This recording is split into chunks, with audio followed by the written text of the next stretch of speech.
السلام علیکم دوستان عزیز، کربلا میں کنسٹرکشن کی کھدائی کے بعد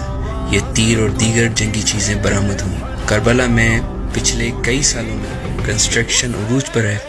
جس میں بے حد کھدائی کا کام ہو رہا ہے۔ یہاں پر عمارات تعمیر کرنے کے لیے کئی میٹر نیچے تک بیسمنٹ بنانے کے لیے کھدائی ہوئی ہے۔ خاص طور پر یہ کھدائی خیمہ گاہ یعنی جہاں پہ خیمے حسینی تھے اس کے آگے بہت زیادہ کنسٹرکشن ہوئی ہے۔ یہ جگہ اس وقت جب کربلا وہاں رونما یعنی مارکہ کربلا جب وہاں رونما ہوا تو میدان جنگ تھا، اور جنگ کے دوران نہ جانے کس کس نے کہاں کہاں سے تیر اور نیزے چلائے ہوں گے، جو بعد میں وقت گزرنے کے ساتھ ساتھ ریت کے نیچے دفن ہو گئے، اور پھر سال صدیاں بنی ہوں گی اور کربلا شہر کی صورت اختیار کر گیا ہوگا۔ کئی ادوار گزرے، کئی حکمران آئے یہاں، مگر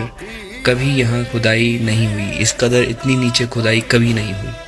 اب 1400 سال کے زیادہ عرصہ سال بیتنے کے بعد اتنی گہری کھدائی ہوئی ہے کیونکہ یہاں پروجیکٹ کے تحت زائرین کے لیے زیارت گاہ بنائی جائے گی۔ تو پھر اس کھدائی میں بہت کچھ برآمد ہوا ہے جو کہ عوام کے لیے فی الحال ڈسپلے نہیں ہوا ہے، کیونکہ یہاں بہت بڑے ایک پروجیکٹ کے تحت زائرین کے لیے زیارت گاہ بنائی جائے گی، جہاں پہ تمام چیزیں، تمام ہوٹل جو ہے وہ مسمار کر دیے گئے ہیں، اور جیسا کہ بہت سارے زائرین نے آ کے دیکھا بھی ہوگا کہ خیمہ گاہ حسینی علیہ السلام کے آگے ایک بہت بڑا پہلے تو میدان خالی کیا گیا، اس کے بعد وہاں پہ کئی میٹر نیچے کھدائی کی گئی، اور اس کے بعد اب وہاں پہ